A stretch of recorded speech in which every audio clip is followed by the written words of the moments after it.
بسم اللہ الرحمن الرحیم رب یسر ولا تعسر وتمم بالخیر وبک نستعین یا فتاح یا علیم۔ تو ہم مفرد کی تقسیمات کے بارے میں پڑھ رہے تھے۔ سب سے پہلے ہم نے پڑھا کہ مفرد کے معنی کے مستقل ہونے یا نہ ہونے کے اعتبار سے تین قسمیں ہیں، اسم، کلمہ اور ادات۔ اور پھر ہم نے پڑھا کہ مفرد کے معنی کی وحدت و کثرت کے اعتبار سے مفرد کی دو قسمیں ہیں، ایک متحد المعنی اور ایک متکثر المعنی۔ متحد المعنی کسے کہتے ہیں کہ جس کا ایک معنی ہو، جیسے انسان، اس کا معنی کیا ہے؟ حیوان ناطق۔ اس طرح زید ہے، زید کا معنی کیا ہے؟ صرف ذات زید پر زید دلال کرتا ہے، تو یہ کیا ہے؟ متحد المعنی، جس کا ایک ہی معنی ہے۔ اور ایک ہوتا ہے متکثر المعنی۔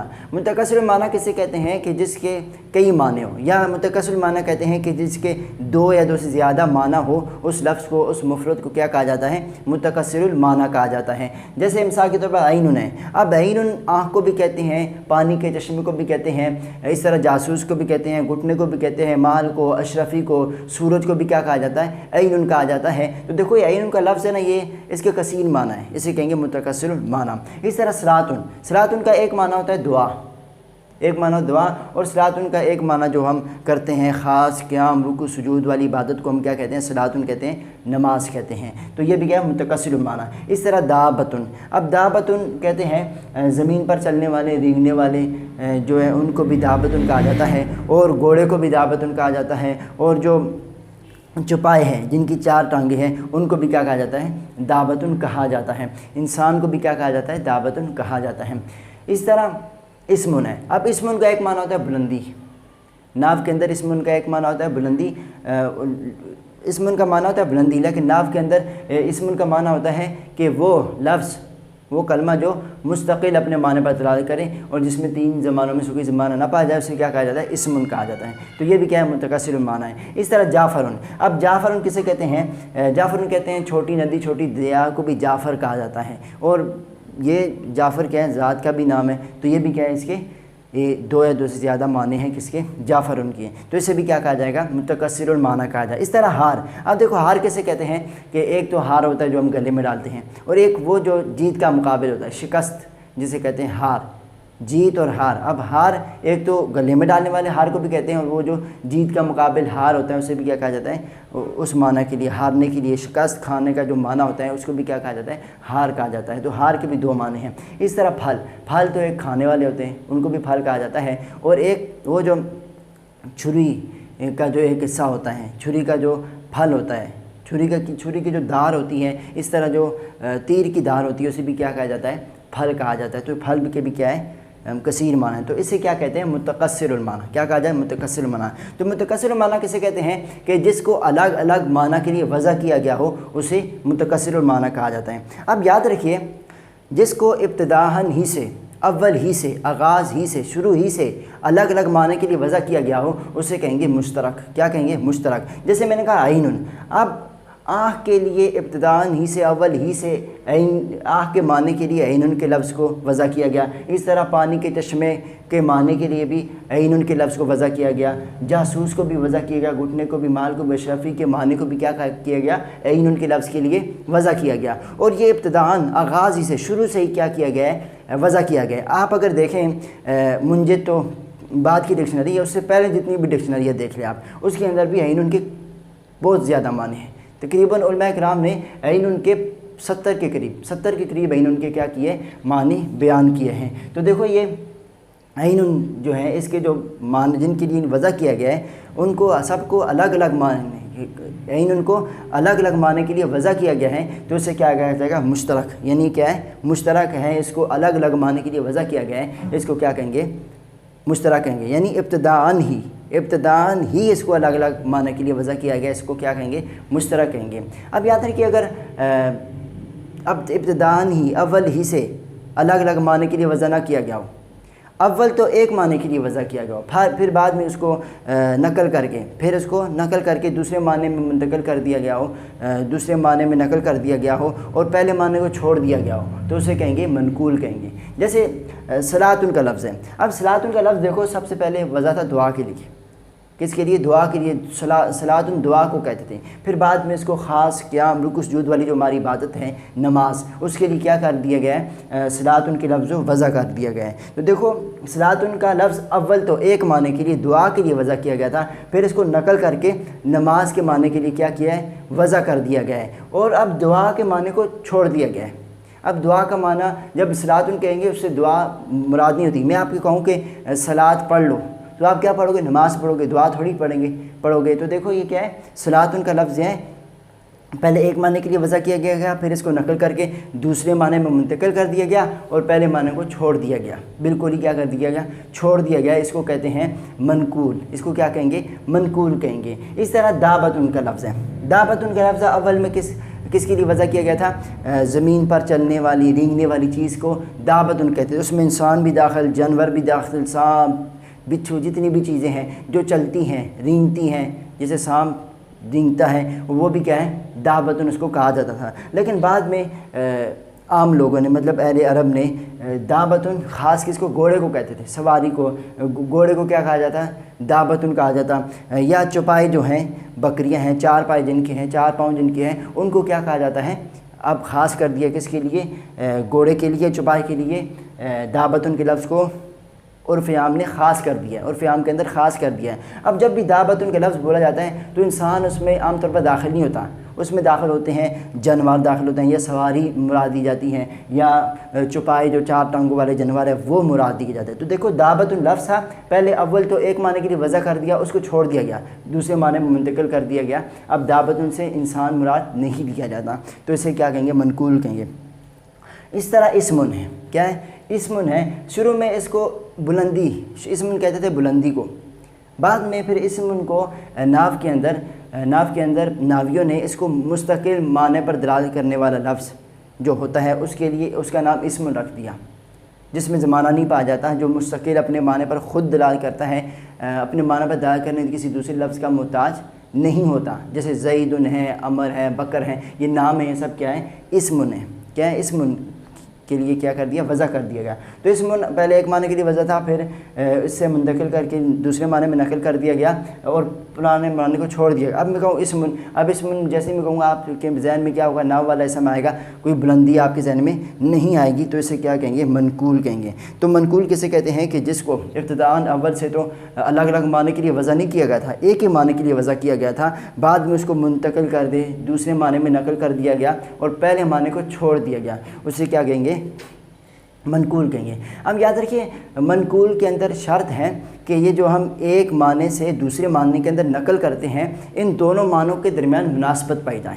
کیا پائی جائے؟ مناسبت پائی جائے۔ اگر ان دونوں کے درمیان مناسبت نہ پائی گئی اس کو ہم منقول نہیں کہیں گے، بلکہ اس کو ہم مرتجل، کیا کہیں گے؟ مرتجل کہیں گے۔ مثال کے طور پر دیکھو صلاۃ، اب دعا اور نماز کے درمیان کی مناسبت پائی جا رہی ہے کہ دعا کس کو کہتے ہیں؟ دعا کرنے کو، اور نماز کے درمیان میں جو کہ دعائی کی جاتی ہے، نماز کے اندر بھی دعا کی جاتی ہے، اس کو کہ الحمدللہ سورہ فاتحہ کے اندر دیکھ لو، وہاں پر بھی ہم دعا کرتے ہیں اہدنا الصراط المستقیم صراط الذین انعمت علیہم غیر المغضوب علیہم ولا الضالین، اور جب ہم سلام پھیرتے اس سے پہلے اللہم رب اجعلنی مقیم الصلاۃ پڑھتے ہیں، تو یہ بھی کیا ہے؟ نماز کے اندر بھی دعا پائی جاتی ہے۔ تو دیکھو دعا اور نماز کے درمیان کیا ہے؟ مناسبت پائی جا رہی ہے، تو یہ کیا ہوا؟ منقول اس کو کہیں گے۔ اس طرح دابتن ہے، اب دابتن کسے کہتے ہیں؟ کہ رینگنے والا، چلنے والا حیوان، چلنے والے حیوان کہتے ہیں۔ پھر گھوڑے اور چوپائے کی وضع کیا گیا تو مناسبت پائی جاتی ہے، جیسے دابتن کہتے تھے رینگنے والے، چلنے والے کو، حیوان کو، اس طرح گھوڑا بھی کیا کرتا ہے؟ چلتا ہے، اس طرح چوپائے بھی کیا چلتے ہیں، تو ان کی دونوں کے درمیان بھی چلنے کی مناسبت پائی گئی۔ اب اسمن ہے، اسمن شروع میں بلندی کو کہتے تھے، پھر اس کو مستقل معنی کے لیے جس کے اندر زمانہ نہ پا جائے، اسم، نام، زید، عمر، بکر، خالد کے لیے خاص کر دیا گیا۔ تو دیکھو ان دونوں کے درمیان بھی مناسبت پائی جاتی ہے۔ کیسے مناسبت پائی جاتی ہے؟ جیسے آپ نے پڑھا ہے کہ اسم کیا ہے؟ وہ بھی اعلیٰ ہے، بلند ہیں اپنی دونوں قسموں میں سے، فعل سے بھی اور اسم سے بھی کیا ہے؟ فعل سے اور حرف سے اسم کیا ہے؟ اعلیٰ ہے۔ کیسے اعلیٰ ہے؟ کہ یہ کیسے بلند ہے یہ اسم اپنی دونوں قسموں میں سے، فعل سے اور حرف سے؟ آپ نے پڑھا تھا کہ اسم جو ہے مسند الیہ بھی بن سکتا ہے اور مسند بھی بھی بن سکتا ہے، جیسے زید قائم، زید مسند الیہ اور قائم مسند بھی، دونوں اسم ہیں، دونوں کیا بن گئے؟ پورا جملہ بن گئے۔ لیکن فعل جو ہے وہ مسند بھی تو بن سکتا ہے لیکن مسند الیہ نہیں بن سکتا، جیسے ضربہ، اب ضربہ مسند بھی تو بن سکتا ہے لیکن مسند الیہ۔ اب ضرب پٹائی کس کی طرف لٹاؤ گے؟ وہ جب لاؤ گے تب بھی کیا ہوگا؟ جملہ مکمل ہوگا۔ تو ضربہ کیا ہے؟ فعل جو ہے صرف مسند بھی بن سکتا ہے، مسند الیہ نہیں بن سکتا۔ اس طرح حرف جو ہے وہ نہ مسند بن سکتا ہے نہ مسند بھی بن سکتا ہے، نہ مسند بن۔ تو دیکھو اس دونوں اسم مل کر تو پورا کلام بنا رہے ہیں، زید قائم، زید کھڑا ہے، لیکن دونوں فعل بن کے ملیں گے تو کیا پورا کلام نہیں بنے گا۔ دیکھو ضربہ میں کہوں یا ضربہ نصرہ کرومہ کہوں تو دیکھو یہ دو یا دو زیادہ فعل مل رہے ہیں لیکن پھر بھی پورا معنی ادا نہیں کر رہے ہیں۔ ہاں اگر آپ کہیں گے ضربہ کے اندر آ کے ہوا ضمیر ہے، ضربہ مارا اس نے، تو یہ پورا جملہ بن ہے۔ تو دیکھو ضربہ اور اس کے اندر ہوا ضمیر ہے وہ بھی اسم ہی ہے، تو صرف فعل سے جملہ نہیں بن رہا بلکہ کس سے بن رہا ہے؟ اسم بھی ساتھ مل رہا ہے، وہ ضمیر جو ہے وہ بھی اسم ہے تب جملہ بن رہا ہے۔ دو اسم ہو تو جملہ بن جاتا ہے، دونوں صرف فعل سے جملہ نہیں بنتا جب تک اسے اسم نہ ملایا جائے، اور دونوں حرف مل جائے تو جملہ نہیں بنتا جب تک اس کے ساتھ اسم اور فعل کو نہ ملایا جائے۔ تو دیکھو فعل جو ہے اسم کا بھی محتاج ہے، اسم کا محتاج ہے، حرف فعل کا بھی محتاج ہے، اسم کا بھی کیا ہے؟ محتاج ہے۔ تو اسم دونوں کا محتاج نہیں ہے، اسم نہ فعل کا محتاج ہے نہ حرف کا محتاج ہے، اس وجہ سے یہ اعلیٰ ہے، ان دونوں سے بلند ہے۔ تو اسم کے اندر وہ لفظ جو مستقل معنی پر دال کرے اس کے اندر بھی بلندی پائی جاتی ہے، اور اسم کا معنی پہلے بھی کیا تھا؟ بلند تھا، تو دونوں کی طرف مناسبت پائی گئی، تو اس وجہ سے اسے کیا کہیں گے؟ ہم منقول کہیں گے۔ اگر جن ایک معنی سے دوسرے معنی کے اندر ہم نے نقل کیا، ایک لفظ کا جو معنی تھا اس معنی سے ہم نے دوسرے معنی کے نقل کیا اور ان دونوں کے درمیان مناسبت نہیں پائی گئی تو اسے کیا کہیں گے؟ منقول نہیں کہیں گے بلکہ کیا کہیں گے؟ مرتجل کہیں گے۔ جیسے جعفرن، اب جعفرن کا بھی ایک معنی تھا چھوٹی ندی یا چھوٹے دریا کہتے تھے، پھر جعفر ایک ذات کا نام ہم نے کر لیا، تو دیکھو ان دونوں معنی کے اندر مناسبت نہیں پائی جائے گی۔ اب چھوٹی ندی، چھوٹی دریا اور زید کے درمیان کون سی مناسبت پائی جائے گی؟ کوئی بھی مناسبت نہیں پائی جا رہی، تو اسے کیا کہیں گے؟ مرتجل کہا جائے گا۔ اسے کیا کہا جائے گا؟ مرتجل کہا جائے گا۔ تو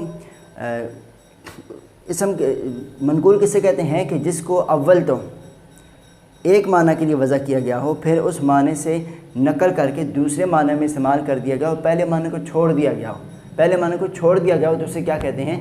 منقول کہا جاتا ہے، اور ان کے درمیان مناسبت بھی پائی جائے تو آپ اس کو کیا کہیں گے؟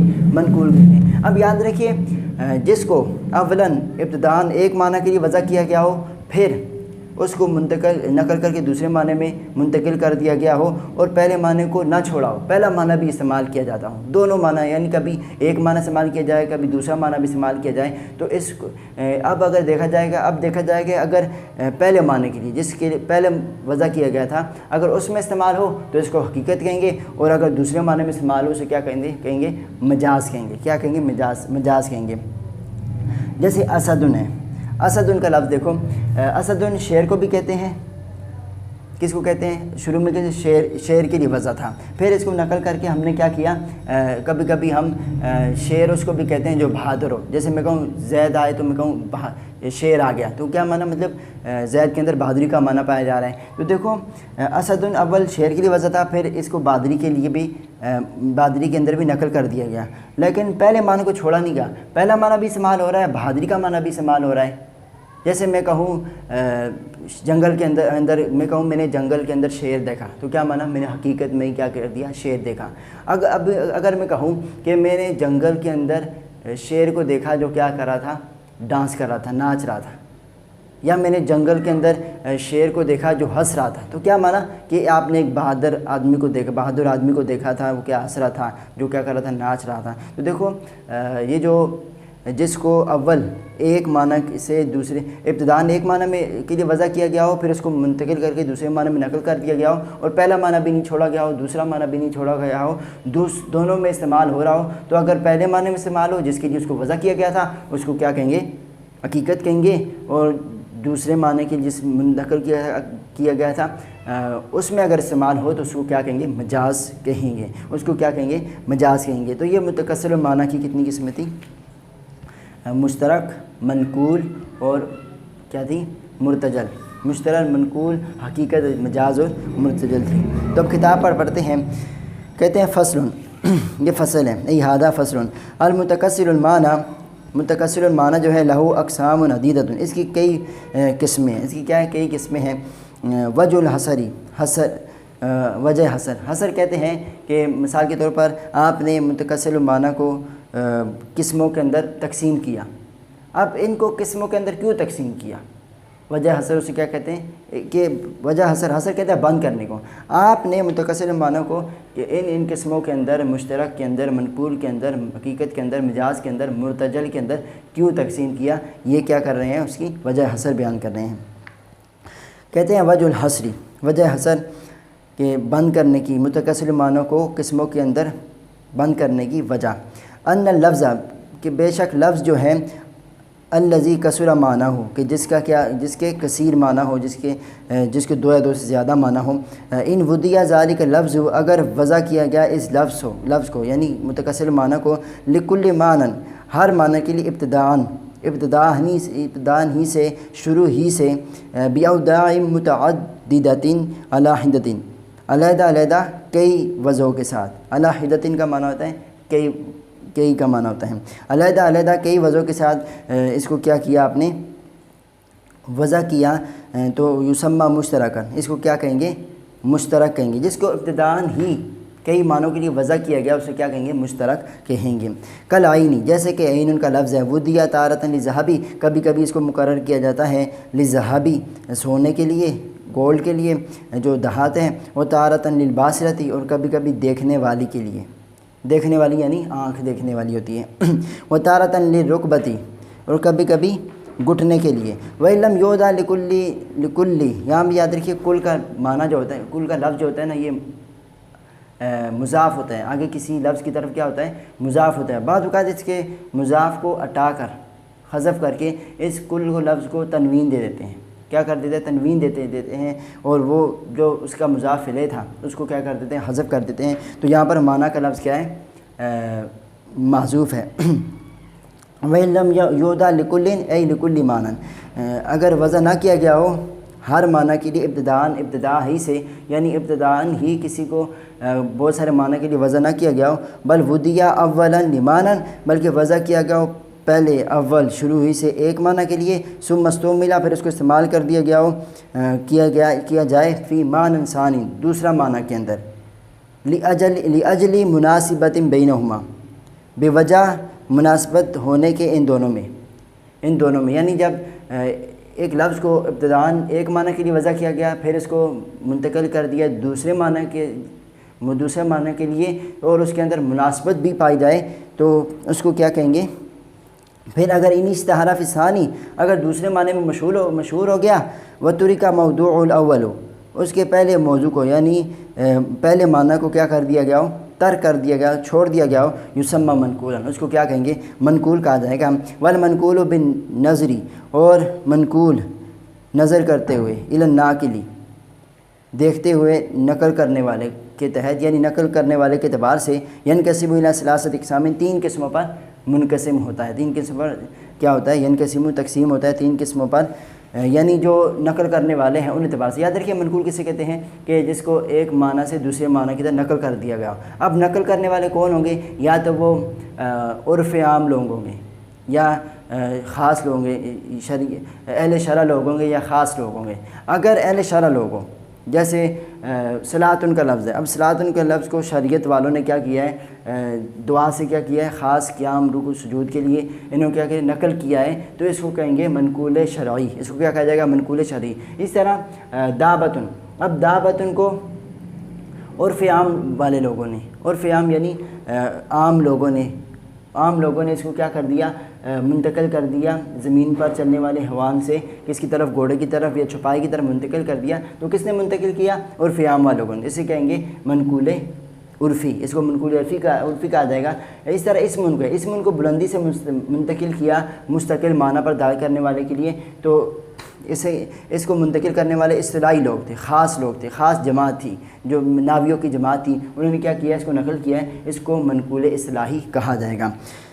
تو تین قسموں پر منقسم ہوتا ہے منقول، احدها، ان تین میں سے ایک المنقول عرفی، وہ منقول عرفی ہے، باعتبار کونہ ناقلی، اس اعتبار سے کہ نقل کرنے والے جو ہو عرفاً عامن کیا ہو عرف عام لوگ ہو وثانیہما اور ان تین میں سے دوسری قسم کے المنقول و شرعی و منقول شرعی ہے باعتبار کونی ای کون ناقلی نقل کرنے والے کے اعتبار سے اس اعتبار سے کہ نقل کرنے والے کیا ہو ارباب شرعی اہل شرع لوگ ہو کون لوگ ہو شریعت کے لوگ ہو تو اس وقت اس کو کیا کہیں گے منقول شرعی کہیں گے وثالث ہوا اور ان تین میں سے تیسری قسم المنقول الاصلاحی وہ منقول اصلاحی ہے باعتبار کونی ای کون ناقلی اس اعتبار سے کہ نقل کرنے والے عرفاً خاص لوگ ہو کیا ہو خاص لوگ ہو یا و طائفتاً مخصوصتاً یا کوئی مخصوص جماعت ہو تو اسے کیا کہیں گے منقول اصلاحی کہا جائے گا۔ اب مثالیں دیں گے، سب سے پہلے منقول عرفی کی مثال دیں گے۔ مثال الاول پہلے کی مثال یعنی منقول عرفی کی مثال کا لفظ دعوتی، جیسے کہ دعوتن کا لفظ ہے۔ کانا فی الاصل یہ اصل میں تھا موضوعاً وضع کیا گیا تھا، یہ اصل میں وضع کیا گیا تھا لما اس چیز کے لیے دبو جو چلتی ہے جو رینگتی ہے جو چیز رینگتی ہے جو چلتی ہیں علی الارض زمین پر ثم نقل العامۃ پھر اس کو عام لوگوں نے عرف عام لوگوں نے کیا کر دیا نقل کر دیا للفرسی گھوڑے کے لیے او لذات القوائم الاربع یا چار ٹانگوں پر کھڑے ہونے والوں کے لیے یعنی گائے بیل بکری کے لیے۔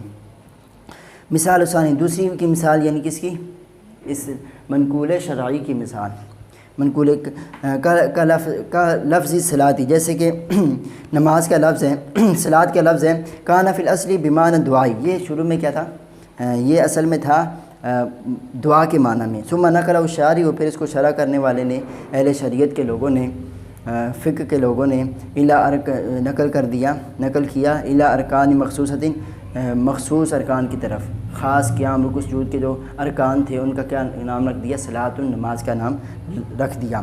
مثال ثالثی تیسری کی مثال یعنی کس کی منقول اصلاحی کی مثال کا لفظ الاسمی جیسے کہ اسم کا لفظ ہے کانا فی اللغت یہ لغت میں تھا بمعنی العلوی بلندی کے لیے کس کے لیے تھا بلندی کے لیے تھا ثم نقلہ النحات پھر ان کو ناوی لوگوں نے کیا کر دیا نقل کر دیا الی کلمۃ ایسے کلمے کے لیے مستقلۃ فی الدلالۃ جو کیا ہو مستقل ہو دلالت میں یعنی اپنے معنی پر مستقلاً دلالت کرتا ہو غیر مقترن بزمان من الازمنۃ الثلاث بغیر ملے تین زمانوں میں سے کسی زمانے کے ساتھ وَإِن لَمْ يَشْتَهِرْ اگر مشہور نہ ہو فی الثانی دوسری میں کیا کہا کہ جس کو اول تو پہلے معنی کے لیے وضع کیا گیا ہو پھر اس کو نقل کر کے دوسرے معنی کے لیے منتقل کر دیا جائے اور دوسرے کے اندر ہی مشہور ہو جائے پہلے کو چھوڑ دیا جائے تو اسے کیا کہیں گے منقول کہیں گے اور ان کے درمیان مناسبت بھی پایا جائے تب اس کو کیا کہا جائے گا منقول کہا جائے گا۔ لیکن اگر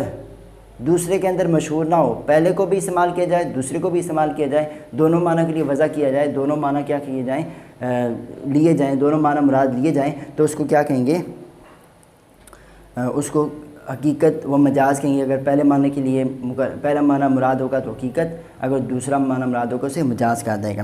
وَإِن لَمْ يَشْتَهِرْ اور اگر مشہور نہ ہو فی الثانی دوسرے معنی میں وَلَمْ يَتْرُكِ الْأَوَّلُ اور پہلے کو بھی نہ چھوڑا گیا ہو بل یستعمل فی الموضوع الاولی مرتن بلکہ استعمال کیا جائے پہلے معنی کے لیے مرتن کبھی کبھی مرتن ایک مرتبہ کا معنی ہوتا ہے یعنی کبھی کبھی وفی ثانی اخرى اور کبھی کبھی دوسرے معنی میں بھی استعمال کیا جائے یسمى بالنسبۃ الی الاولی پہلے کی طرف نسبت کرتے ہوئے یعنی جس کے لیے وضع کیا گیا تھا اس کی طرف نسبت کرتے ہوئے اسے نام دیا جائے گا حقیقتاً حقیقت کا اور بالنسبت الی ثانی دوسرے کی طرف نسبت کرتے ہوئے مجاز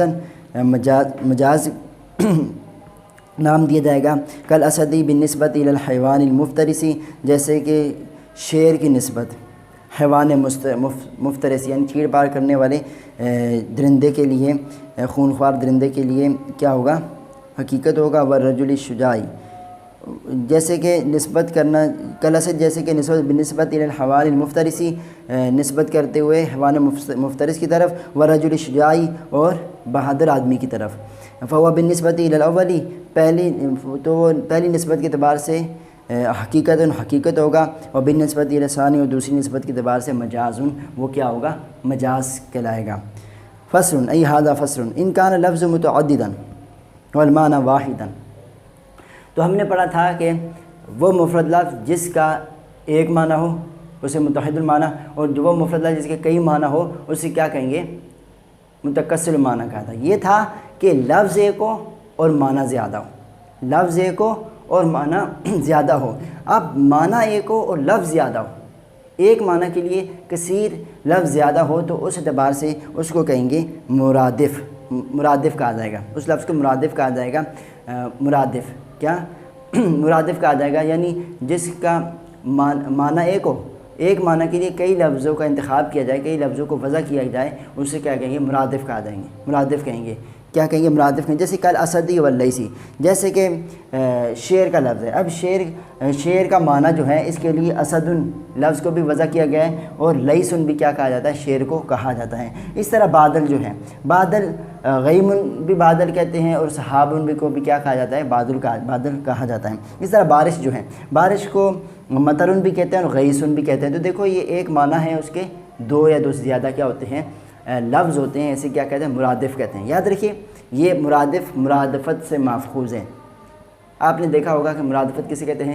کہ سواری پر ایک تو سواری پر ایک بندہ سوار ہوتا ہے، پھر اس کے پیچھے بھی ایک سوار ہوتا ہے، بعد کا 3-4 کیا ہوتے ہیں؟ ایک سواری پر سوار ہوتے ہیں، تو اس کو کہتے ہیں مرادفت۔ کیا کہتے ہیں؟ مرادفت۔ اور جو پیچھے سوار ہوتے ہیں اس کو کہتے ہیں ردیف کہا جاتا ہے، اس کو کیا کہا جاتا ہے؟ ردیف کہا جاتا ہے۔ تو جس طرح ایک سواری پر کئی آدمی سوار ہو تو اسے مرادفت کہا جاتا ہے، اسی طرح اگر ایک معنی پر کئی الفاظ سوار ہو، یعنی ایک معنی کے لیے کئی الفاظ وضع کیے گئے تو اسے کیا کہا جاتا ہے؟ مرادف کہا جاتا ہے۔ تو یہ مرادف مرادفت سے کیا ہے؟ ماخوذ ہیں۔ تو ان کا لفظ متعدداً، اگر لفظ متعدد ہو، یعنی لفظ کیا متعدد ہو، والمعنی واحداً، ایک ہی معنی ہو، یسمى مرادفاً، اسے مرادف کا کیا یہ دیا جائے گا؟ نام دیا جائے گا۔ کل اسد واللیث، جیسے کہ اسد ہیں واللیث ہے، لیث ہے، یہ شعر کے معنی کے لیے دونوں کیا کیے؟ وضع کیے گئے ہیں۔ والغیمی والغیث، یاد رکھیے یہاں پر غیم تو کہتے ہیں بادل کو، اور غیث کہتے ہیں بارش کو۔ کیا کہتے ہیں؟ غیم بادل کو کہا جاتا ہے اور غیث تو بارش کو کہا جاتا ہے۔ اب یہاں پر تو یہ مثال درست نہ ہوگی، دونوں معنی کے لیے، ایک معنی کے لیے دو تو وضع نہیں ہے بلکہ ان کا الگ الگ معنی ہے، تو یہ مثال درست نہیں ہے۔ ہاں اگر کئی پرانی کسی ڈکشنری میں لغات کے اندر غیم کو بھی بارش کہتے ہوں، یعنی غیث کو بھی بادل کہتے ہیں، غیم کو بھی بادل کہتے ہوں، تو پھر کیا ہے؟ لفظ بنتا ہے۔ لیکن یہ جو منجد کی ڈکشنری ہے اس میں دیکھ لو تو غیم کہتے ہیں بادل کو، اور غیث کہتے ہیں کس کو؟ بارش کو کہا جاتا ہے۔ تو اس طرح تو نہیں درست ہوگا، بلکہ اس طرح کر لیں کہ غیم کا اور سحابن کا جو لفظ ہے، غیم کا اور سحابن کا لفظ ہے، یہ کس کے لیے؟ بادل کے لیے وضع ہے، اور مطر اور غیث کا لفظ جو ہے یہ کس کے لیے؟ بارش کے لیے کیا ہے؟ وضع کیا گیا ہے۔ تو مرادف کسے کہا جائے گا؟ کہ ایک معنی ہو اور اس کے دو یا دو سے زیادہ کیا لفظ ہو، اسے کیا کہا جائے گا؟ مرادف کہا جائے گا۔ تو یہاں پر ہم نے مفرد کی اقسام کے بارے میں پڑھ لیا، آگے انشاءاللہ تعالی مرکب کی انصاف کے بارے میں پڑھیں گے۔ السلام علیکم ورحمۃ اللہ وبرکاتہ۔